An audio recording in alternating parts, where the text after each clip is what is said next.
जय हिंद प्यारे साथियों, कैसे हो आप सब? बिल्कुल मस्त होंगे। Unique study with Ajay YouTube channel पर आप सभी का बहुत बहुत स्वागत है। और आज की अपनी इस क्लास में हम ई गवर्नेंस योजना के बारे में पढ़ेंगे।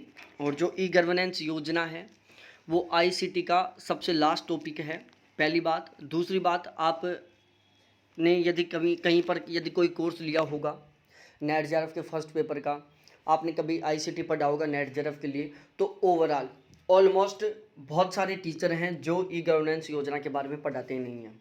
ठीक है ना, ई गवर्नेंस योजना के बारे में वो बिल्कुल भी डिस्कस ही नहीं करते, बिल्कुल पढ़ाते भी नहीं हैं। लेकिन यहाँ पर हम हर एक टॉपिक को बिल्कुल कवर करेंगे, क्योंकि हमारा टारगेट है एक भी क्वेश्चन गलत ना हो। ठीक है ना, एक भी क्वेश्चन गलत ना हो।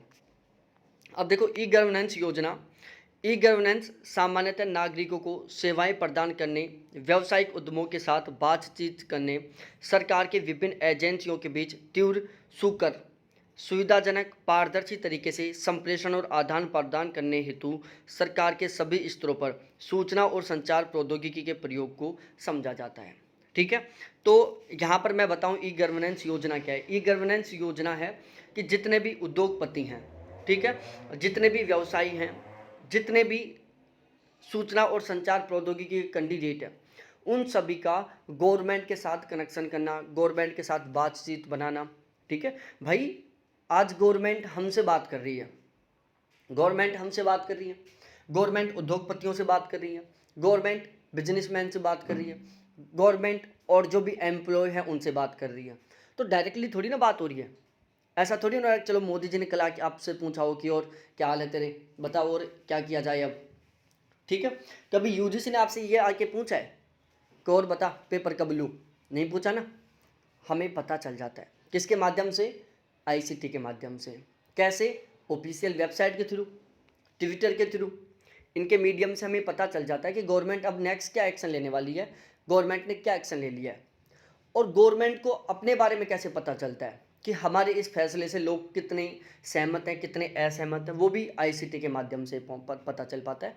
ठीक है, जैसे कहीं पर धरना प्रदर्शन हुआ, धरना प्रदर्शन का लाइव वीडियो बना, रिकॉर्डिंग हुई, उनको आगे तक मंत्रियों ने देखा, विधायकों ने देखा, विधायकों ने मंत्रियों को बताया, मंत्रियों ने कैबिनेट मंत्री को बताया, कैबिनेट मंत्री ने डायरेक्टली मोदी जी से डिस्कस कर लिया 2 शब्दों में कि सर इस टॉपिक को लेकर बहुत ही बड़ा बवाल मचा हुआ है और इस टॉपिक को हमें वापस लेना चाहिए। ठीक है, तो इस तरीके से ई गवर्नेंस शासन में विभिन्न स्टेक होल्डरों के बीच आदान प्रदान को सरल सुविधाजनक बनाता है। जो ई गवर्नेंस शासन है ना, वो विभिन्न स्टेक होल्डरों के बीच में आदान प्रदान करता है। और जो विभिन्न स्टेक होल्डरों के बीच में जो आदान प्रदान होता है, इंपोर्ट जो एक्सपोर्ट होता है, उसको सरल और सुविधाजनक बनाने का काम करता है। अब इसमें टोटल 4 प्रकार के कनेक्शन होते हैं गवर्नमेंट के। ठीक है, एक होता है G2G, एक होता है G2C, एक होता है G2B और एक होता है G2E। जो ई गवर्नेंस योजना है, इसमें जो गवर्नमेंट बिजनेसमैन से, उद्योगपतियों से, जनता से, सरकारी जो भी अदर एम्प्लॉय हैं, उनसे जो बात करने का तरीका है, उनके बीच में जो कम्युनिकेट करने का तरीका है, उसको टोटल अलग अलग 4 कैटेगरियों में डिवाइड कर दिया गया है यहाँ पर। जिसमें पहला कैटेगरी आता है G2G, दूसरा आता है G2C, तीसरा आता है G2B और चौथा आता है G2E। यहाँ पर हम इन चारों को बिल्कुल डिटेल से पढ़ने वाले हैं। सबसे पहले हम शुरुआत करते हैं G2G के बारे में, मतलब गवर्नमेंट टू गवर्नमेंट, सरकार से सरकार। इस प्रकार की प्रक्रियाएं सामान्यतः केंद्रीय, प्रांतीय, स्थानीय सरकारी एजेंसियों के बीच में होती हैं।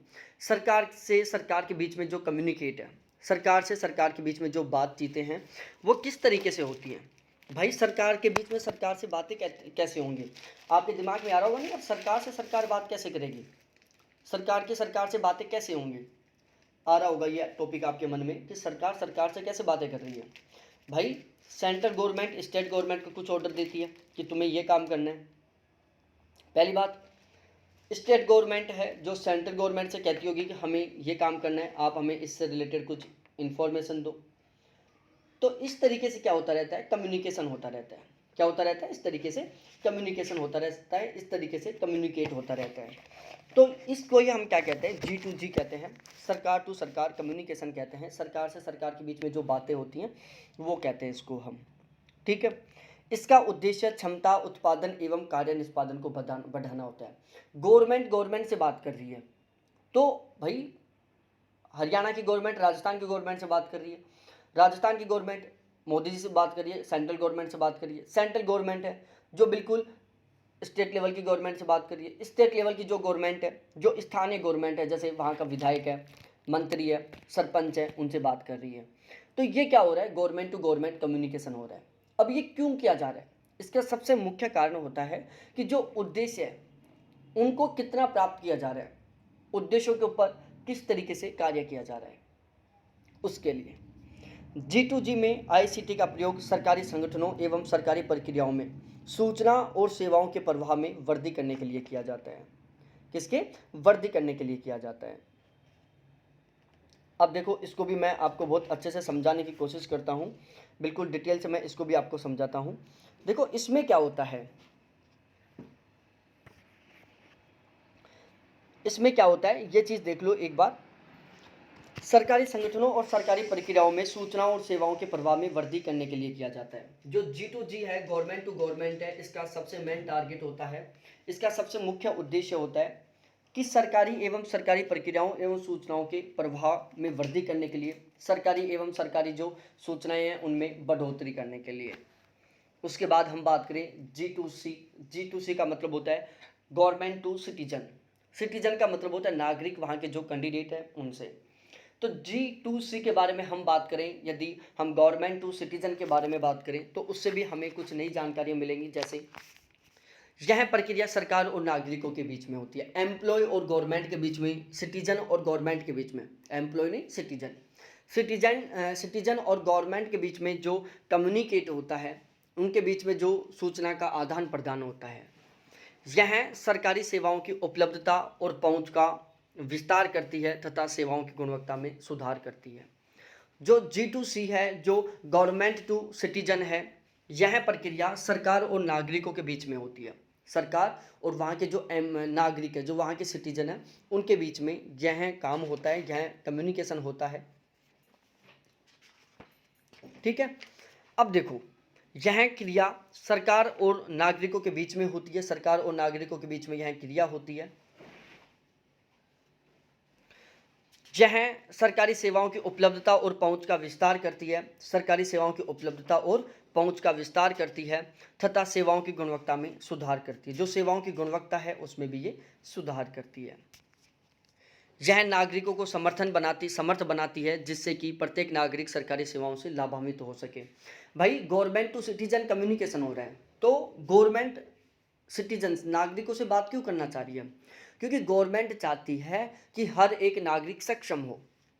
गवर्नमेंट के द्वारा जितनी भी योजनाएं चलाई जा रही हैं, गवर्नमेंट के द्वारा जितनी भी सुविधाएं दी जा रही हैं, वो प्रत्येक नागरिक तक पहुंच पाए, प्रत्येक सेवा का प्रत्येक लोगों को प्रत्येक गवर्नमेंट सेवा का प्रत्येक कैंडिडेट को लाभ मिल पाए, हर व्यक्ति उसका उचित तरीके से उपयोग कर पाए। उसके बाद आता है G2B, गवर्नमेंट टू बिजनेस। इसका संबंध किससे होता है, सरकार से और बिजनेसमैन से होता है। आपने कभी कभी देखा होगा, कभी कभी क्या रेगुलर देखता होगा। देखो यहाँ पर सीधे सीधे आप अपने जो जनरल लाइफ है ना, उनसे भी कनेक्ट कर सकते हो। जैसे सरकार कभी क्या योजना चलाती है, अब राजस्थान गवर्नमेंट सोच रही है कि सब जितनी भी महिलाएं हैं उनको एक एक मोबाइल फ़ोन देगी। ठीक है। इसके अलावा मोदी जी ने पहले अलग स्कीम चलाई थी, कभी महिलाओं के लिए चला रही है, कभी पुरुषों के लिए चला रही है, कभी वृद्ध कैंडिडेटों के लिए चलाया जा रहा है। तो ये मोदी जी अकेले नहीं चला रहे, ये पूरी गवर्नमेंट चला रही है, सेंट्रल गवर्नमेंट ही चला रही है। मोदी जी चलाए थे, उससे पहले मनमोहन सिंह चलाए थे, उससे पहले जो भी प्राइम मिनिस्टर रहे थे सभी ने किया था ये काम। किसके लिए, जनता के लिए, कि जनता को अच्छे से लाभ मिल पाए। साथ ही साथ वो ये भी चेक करते रहते हैं कि जो हम सुविधाएं दे रहे हैं उन सुविधाओं का लाभ जनता को मिल भी पा रहा है कि नहीं पा रहा है। भाई जो हम सुविधाएं दे रहे हैं वो सुविधाएं लोगों को मिल पा रही हैं या नहीं मिल पा रही हैं, और वो मिल पा रही हैं तो उनको कितनी % मिल पा रही हैं, कितनी ज़्यादा उनको ये सुविधाएं मिल पा रही हैं। तो ये रिकॉर्ड उनको गवर्नमेंट को कैसे पता चलता है, ICT के माध्यम से ही चलता है।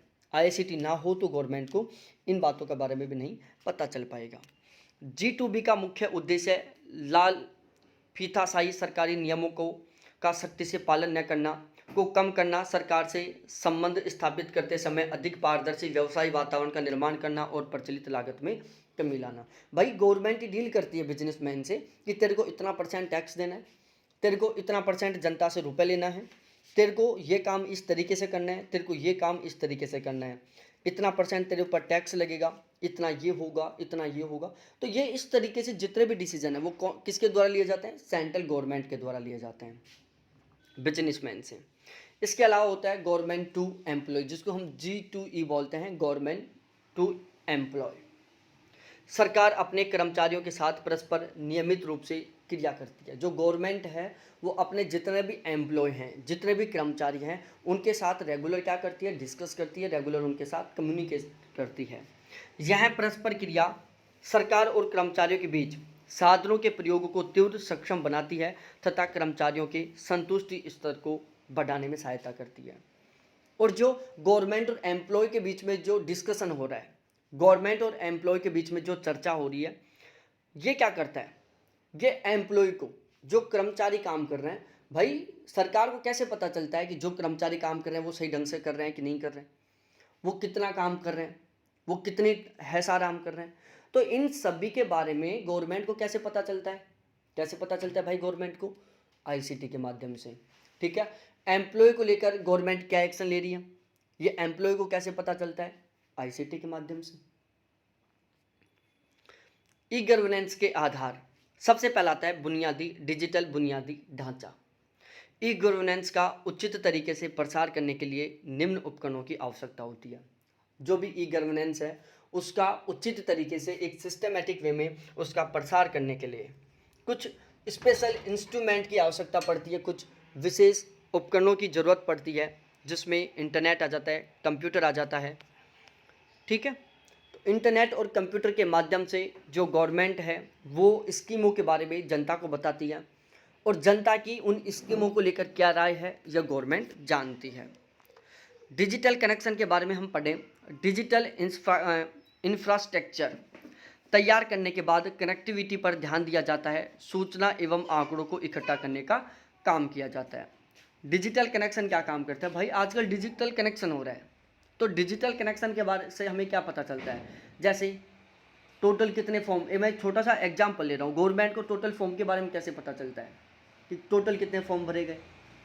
डिजिटल कनेक्शन के माध्यम से हमने क्या किया? डिजिटली तरीके से अपना फॉर्म अप्लाई किया, गवर्नमेंट के पास रिकॉर्ड पहुँच गए, गवर्नमेंट को पता चल जाता है कि भामाशाह कार्ड में कितने लोग जुड़े हुए हैं और भामाशाह कार्ड से कितने रुपए निकल चुके हैं, किस आदमी ने कितने रुपए खर्च कर लिए।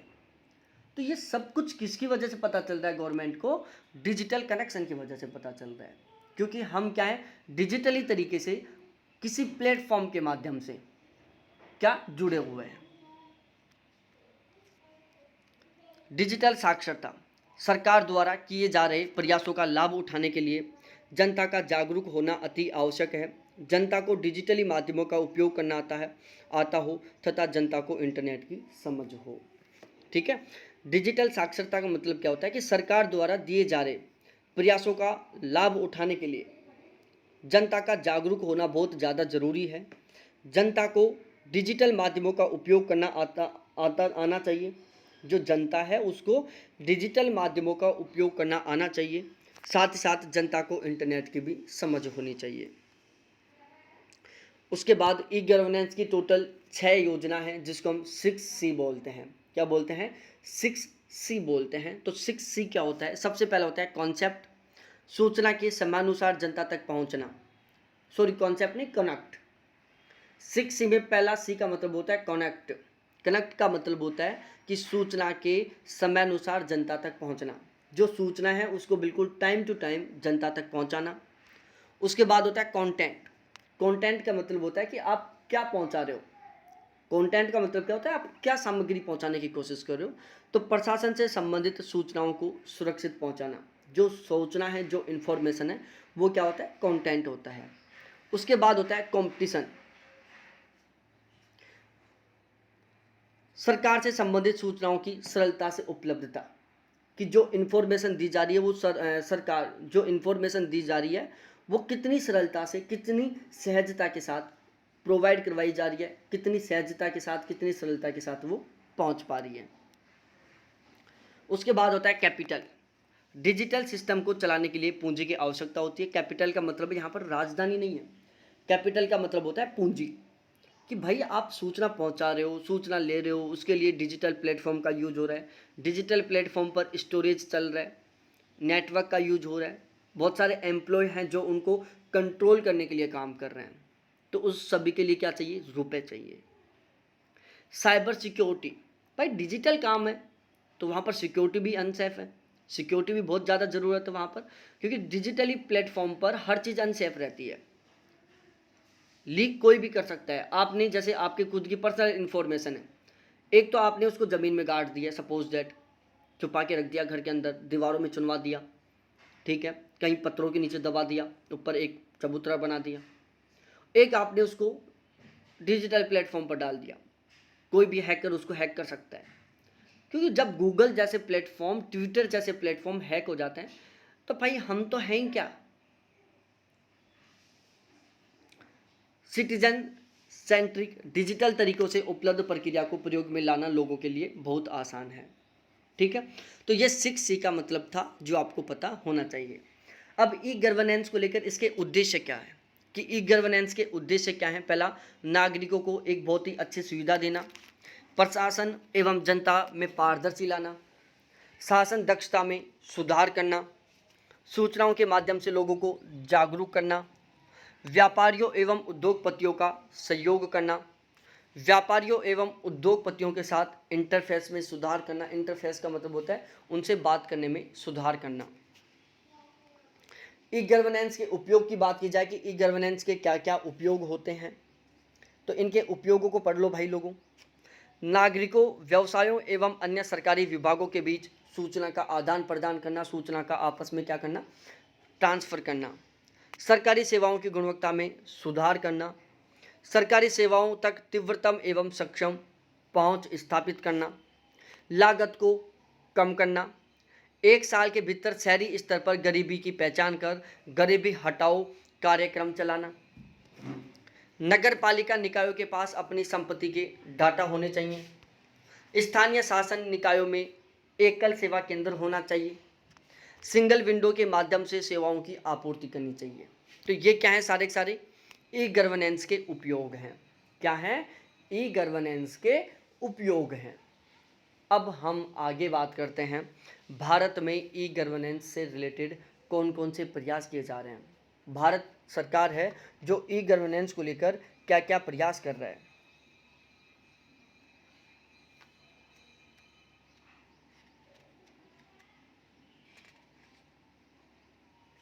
तो अब हम इसको डिटेल से पढ़ने की कोशिश करते हैं। अब सबसे पहले हम बात करते हैं एक एक लेके, एक एक को पॉइंट टू पॉइंट उठाकर। भारत में ई गवर्नेंस से रिलेटेड कुछ प्रयास हैं। सबसे पहला है 1970 में भारत में इलेक्ट्रॉनिक विभाग की स्थापना की गई। भारत में इलेक्ट्रॉनिक विभाग की स्थापना कब हुई थी, 1970 में। 1977 में राष्ट्रीय सूचना केंद्र, जिसको हम NIC बोलते हैं, नेशनल इंफॉर्मेशन सेंटर की स्थापना के साथ भारत में ई गवर्नेंस की ओर पहला कदम रखा गया। 1977 में राष्ट्रीय सूचना केंद्र की स्थापना के साथ भारत में ई गवर्नेंस की ओर पहला कदम रखा गया। 1987 में, तब 1987 में ई गवर्नेंस के विकास के लिए निकनेट को प्रारंभ किया गया। 1987 में ई गवर्नेंस के विकास के लिए निकनेट को शुरू किया गया। 1990 में निकनेट का विस्तार सभी जिला मुख्यालयों तक कर दिया गया। 1990 में क्या किया गया, निकनेट का जो विस्तार था वो सभी के सभी जिला मुख्यालयों तक कर दिया गया। 1999 में केंद्रीय सूचना प्रौद्योगिकी मंत्रालय बनाया गया। 1999 में क्या कर दिया गया, केंद्रीय सूचना प्रौद्योगिकी मंत्रालय बना दिया गया। 1977 में सभी जिला कार्यालयों को कंप्यूटरीकृत करने के लिए NIC द्वारा जिला सूचना प्रणाली कार्यक्रम शुरू किया गया। 1977 में सभी जिला कार्यालयों को कंप्यूटरीकृत करने के लिए, उनको कंप्यूटर से जोड़ने के लिए नेशनल इंफॉर्मेशन सेंटर द्वारा जिला सूचना प्रणाली को शुरू किया गया। कब, 1977 में। 2006 में भारत सरकार ने राष्ट्रीय ई शासन योजना NEGP शुरू किया गया। भारत सरकार ने 2006 में NEGP की शुरुआत की। किसकी, NEGP की शुरुआत की। कब, कब की थी प्यारे साथियों, बताओ कब की थी? 2006 में। कब? 2006 में। कब? 2006 में। राष्ट्रीय ई गवर्नेंस योजना। अब पहले हम ई गवर्नेंस योजना पढ़ते हैं जिसका नाम है राष्ट्रीय ई गवर्नेंस योजना, नेशनल ई गवर्नेंस स्कीम। सूचना और प्रौद्योगिकी विभाग, लोक शिकायत विभाग और प्रशासनिक सुधार विभाग, इसमें ये टोटल 3 डिपार्टमेंट इंक्लूड थे, जिसमें पहला है सूचना प्रौद्योगिकी विभाग, दूसरा है लोक शिकायत विभाग और तीसरा है प्रशासनिक सुधार विभाग। 18 मई 2006 को केंद्र सरकार ने 31 मिशन मोड परियोजना MMP और 10 संगठनों के साथ राष्ट्रीय ई गवर्नेंस परियोजना को मंजूरी दी। सन 2006 में केंद्र सरकार ने 31 मिशन मोड परियोजना MMP और 10 संगठनों के साथ राष्ट्रीय ई गवर्नेंस परियोजना को चालू किया। इस योजना का उद्देश्य आम आदमियों को उनके आसपास के सेवा प्रदायगी केंद्रों के माध्यम से सभी सरकारी सेवाओं को उपलब्ध कराना था। जो ये योजना थी इसका सबसे मेन उद्देश्य था आम आदमियों को उनके आसपास के सेवा प्रदायगी केंद्रों के माध्यम से सभी सरकारी सेवाओं को उपलब्ध करवाना, आम आदमियों से संबंधित सेवाओं में दक्षता, पारदर्शिता और विश्वसनीयता सुनिश्चित करना।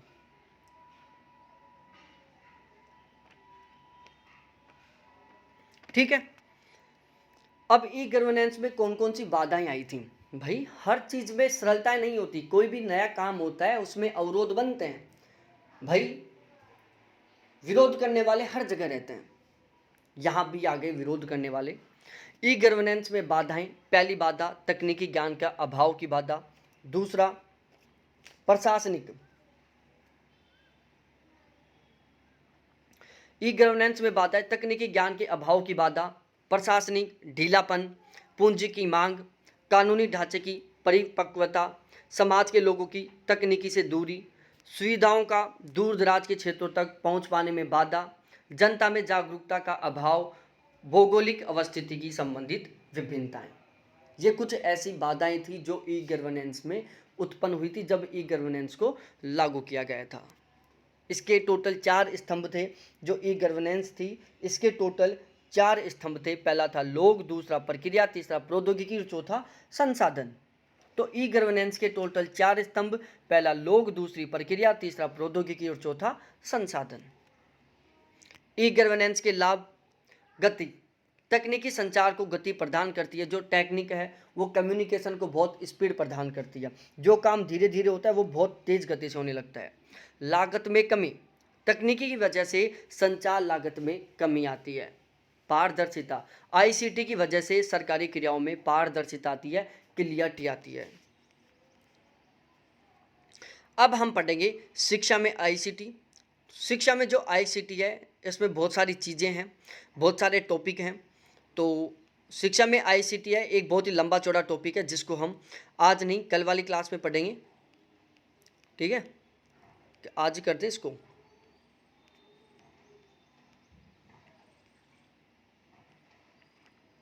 थोड़ा सा लंबा टॉपिक है, फिर आप बोर हो जाओगे, बाकी मैं तो अभी भी पढ़ा सकता हूँ इसको। चलो आज ही कर देते हैं। शिक्षा में ICT, मानव संसाधन विकास मंत्रालय ने ICT का प्रयोग शिक्षा में करने को मान्यता प्रदान की एवं ICT का प्रयोग शिक्षा में एक उपकरण के भांति किया गया। भाई शिक्षा में ICT का प्रयोग हो रहा है। आज YouTube पर आप मेरी क्लास ले रहे हो, किसकी बदौलत ले रहे हो? ICT की बदौलत ले रहे हो। ICT है तो आप मेरी क्लास ले रहे हो, ये नहीं होता तो आप मेरी क्लास नहीं ले पाते। मंत्रालय में वन स्पॉट शिक्षा पोर्टल के रूप में सशक्त नामक एक वेब पोर्टल प्रारंभ किया। सशक्त पोर्टल पर उच्च गुणवत्ता वाली ई विषय वस्तु अपलोड की जाती हैं। मंत्रालय था जो सूचना एवं संचार मंत्रालय है, उसने क्या, मानव संसाधन विकास मंत्रालय MHRD। तो MHRD ने वन स्पोर्ट शिक्षा पोर्टल के रूप में सशक्त नाम से, किस नाम से? सशक्त नाम से एक वेब पोर्टल शुरू किया। सशक्त पोर्टल पर उच्च गुणवत्ता वाली ई विषय वस्तु अपलोड होती है, इलेक्ट्रॉनिक विषय वस्तु, इलेक्ट्रॉनिक रूप से। जैसे आज आप देख लो भाई साहब, जो सशक्त प्लेटफॉर्म है उसको आप इंस्टॉल करो, ठीक है। सशक्त नामक जो वेब पोर्टल है उसको आप यूज करो, वहाँ पर आपको डिजिटली तरीके से मतलब सॉफ्ट कॉपी के रूप में आपको वहाँ पर कंटेंट पढ़ने के लिए अवेलेबल होगा, मिल जाएगा। और वो सारा का सारा कंटेंट है बिल्कुल 100% ऑथेंटिक है, क्योंकि वो बहुत ही अच्छी फैकल्टी के द्वारा तैयार किया गया है। वर्तमान समय में विभिन्न कक्षाओं, बौद्धिक क्षमताओं एवं ई अधिगम में शोध के लिए उपयुक्त प्रवृत्तियों का विकास आईआईटी खड़गपुर द्वारा किया जा रहा है तथा अन्य आईआईटी एनआईटी भी इसमें काम कर रही हैं। वर्तमान समय में विभिन्न कक्षाओं, बौद्धिक क्षमताओं एवं ई अधिगम में शोध के लिए उपयुक्त प्रवृत्तियों का विकास आईआईटी खड़गपुर और आईआईटी तथा एनआईटीओ के द्वारा किया जा रहा है। तो इसमें हमें केवल ये दो शब्द याद रखने कि विभिन्न कक्षाओं, बौद्धिक क्षमताओं एवं ई अधिगम में शोध के लिए उपयुक्त प्रवृत्तियों का विकास आईआईटी खड़गपुर और बहुत सारी जो आईआईटी हैं उनके द्वारा व एनआईटी के द्वारा किया जा रहा है। स्पेशल किसी आईआईटी के बारे में बात की जाए तो यहाँ पर आईआईटी खड़गपुर आएगा। राष्ट्रीय शिक्षा मिशन ने आईसीटी के माध्यम से virtual lab, talk to teacher कार्यक्रम, open source, non invasive blood glucometer आदि को प्रारंभ किया है। राष्ट्रीय शिक्षा मिशन ने आईसीटी के माध्यम से virtual lab, talk to teacher कार्यक्रम, open source, non invasive blood glucometer आदि को शुरू किया है। राष्ट्रीय शिक्षा मिशन में आईसीटी के माध्यम से कोई भी विद्यार्थी कहीं से भी उच्च गुणवत्ता वाली शिक्षा ग्रहण कर सकता है। बात बिल्कुल सही है भाई। आप कहाँ पर बैठ के पढ़ रहे हो, मैं कहाँ से पढ़ा रहा हूँ, किसी को कोई पता नहीं है, लेकिन आप जिस टीचर से पढ़ना चाहते हो, आपको जो टीचर अच्छा लगता है उससे आप पढ़ सकते हो। किसकी बदौलत? केवल आईसीटी की बदौलत। आईसीटी राष्ट्रीय शिक्षा मिशन के दो सबसे महत्वपूर्ण घटक हैं। जो राष्ट्रीय शिक्षा मिशन है उसके दो महत्वपूर्ण घटक हैं। पहला, संस्थानों और सीखने वालों के लिए पहुंच उपकरणों हेतु प्रावधान। दूसरा, विषय वस्तु का सृजन। आईसीटी ने ग्रामीण एवं शहरी विकास के बीच अंतर वाली दीवार को हटा दिया। आज आईसीटी की वजह से आप कहीं से भी उच्च गुणवत्ता वाली शिक्षा प्राप्त कर सकते हैं। कि आईसीटी ने ग्रामीण एवं शहरी विकास के बीच में जो अंतर वाली दीवार थी उसको बिल्कुल हटा दिया है, और आईसीटी की वजह से ही आज हम कहीं से भी कहीं पर भी बैठकर बहुत हाई क्वालिटी वाली एजुकेशन अचीव कर सकते हैं। राष्ट्रीय शिक्षा मिशन ने इस शिक्षण पर वर्चुअल प्रयोगशालाओं के माध्यम से प्रयोग करने पर, ऑनलाइन टेस्टिंग एवं ऑनलाइन मूल्यांकन पर ध्यान देने के लिए शैक्षिक उपग्रह जैसे एडुसेट, डायरेक्ट टू होम जैसे डीटीएच आदि को प्रभावशाली बनाया। जो राष्ट्रीय शिक्षा मिशन है उसने इस शिक्षण पर वर्चुअल प्रयोगशालाओं के माध्यम से प्रयोग करने पर, ऑनलाइन टेस्ट देने पर, ऑनलाइन मूल्यांकन पर ध्यान देने के लिए या इन पर काम करने के लिए एक शैक्षिक उपग्रह एडुसेट एवं डायरेक्ट टू होम आदि को प्रभावशाली बनाया, आदि को उपयोग किया है। अब हम राष्ट्रीय शिक्षा मिशन पढ़ते हैं।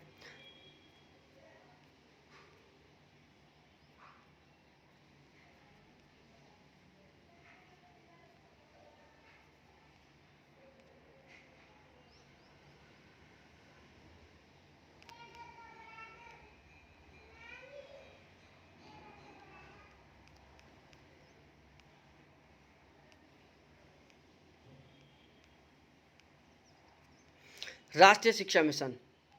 राष्ट्रीय शिक्षा मिशन की शुरुआत 2018 में की गई थी तथा इसे भारत में के 2019 वाले बजट में 385.72 बिलियन का बजट आवंटित किया गया था।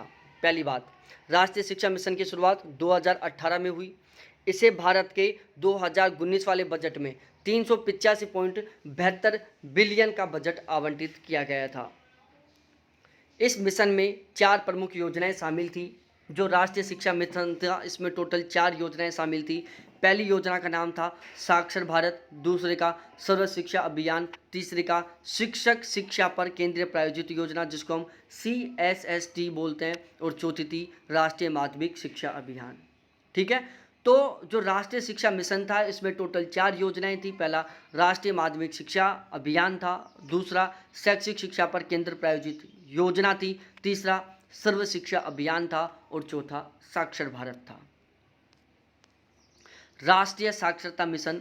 राष्ट्रीय साक्षरता मिशन की स्थापना 1968 में की गई, 88 में की गई, सॉरी 1988 में की गई। इस मिशन का सबसे मुख्य उद्देश्य था निरक्षरता मुक्त भारत की स्थापना करना, मतलब एक साक्षरता वाले भारत की स्थापना करना। इसकी स्थापना के बाद भारत की साक्षरता में बहुत ही तेजी से क्या हुई, बढ़ोतरी हुई। भारत की साक्षरता में बहुत तेजी से वृद्धि हुई। राष्ट्रीय साक्षरता मिशन की स्थापना के बाद केरल ने पूर्ण साक्षरता का लक्ष्य प्राप्त कर लिया। राष्ट्रीय शिक्षा मिशन की बदौलत या राष्ट्रीय शिक्षा मिशन की वजह से ही केरल क्या है, आज एक पूर्ण साक्षरता वाला देश है, राज्य है। उसने मिशन ले लिया था कि भाई मैं एक पूर्ण साक्षरता वाला क्या बनूंगा, राज्य बनूंगा। राष्ट्रीय साक्षरता मिशन के उद्देश्य नए साक्षर लोगों को अधिगम के नए अवसर उपलब्ध कराने के लिए सतत शिक्षा केंद्रों की स्थापना करना, कि जो नए साक्षर लोग हैं उनको अधिगम का मतलब होता है लर्निंग का मतलब होता है सीखना, समझना, सिखाना।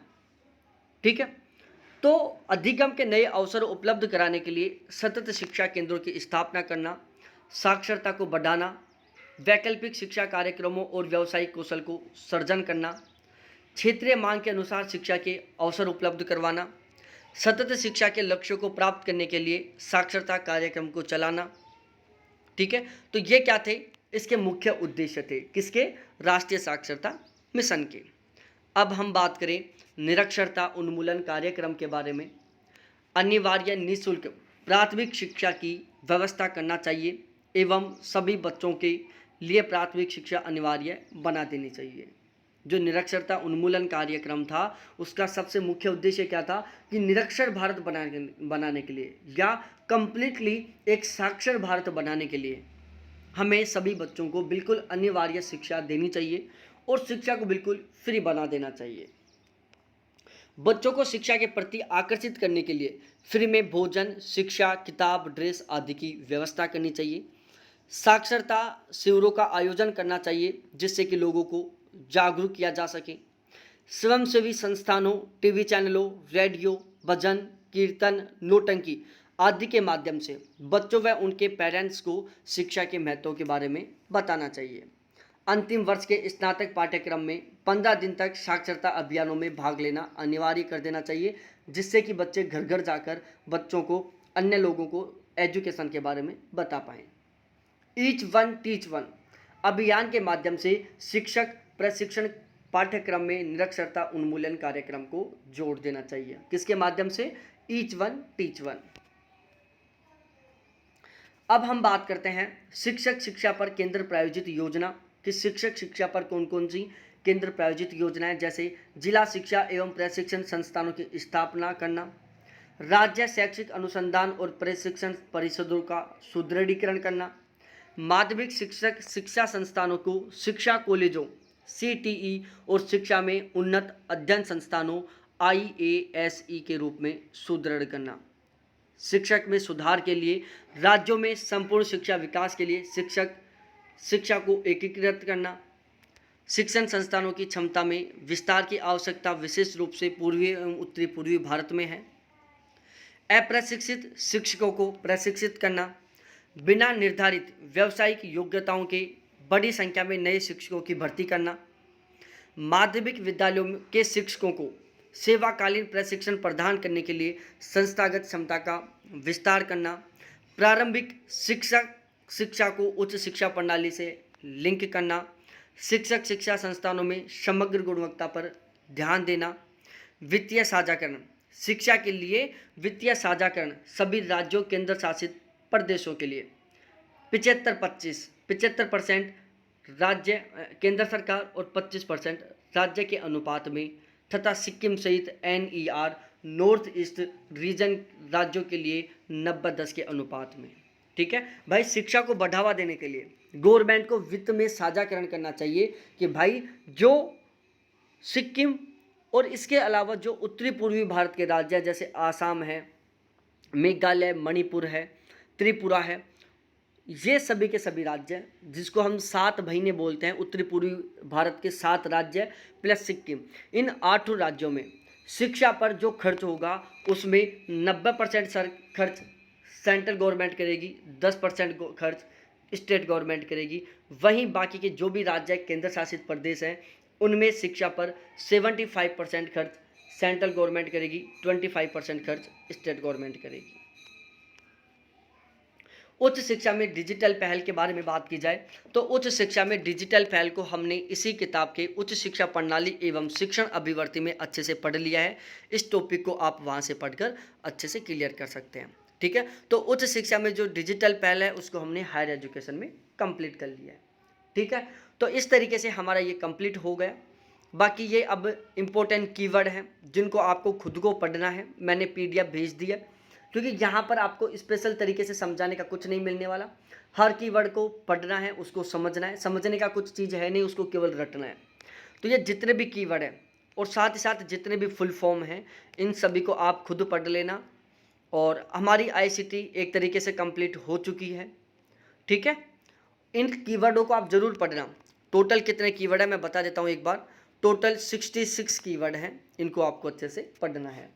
बहुत बहुत धन्यवाद आपको देखने के लिए। Thanks, bye. अब हमारा आईसीटी कंप्लीट हो गया। कल से हमारा डीआई शुरू होगा, साथ ही साथ हम मैथ भी कवर कर लेंगे और डीआई भी कवर कर लेंगे। ठीक है, बहुत बहुत धन्यवाद आपको देखने के लिए। थैंक्स, बाय प्यारे साथियों।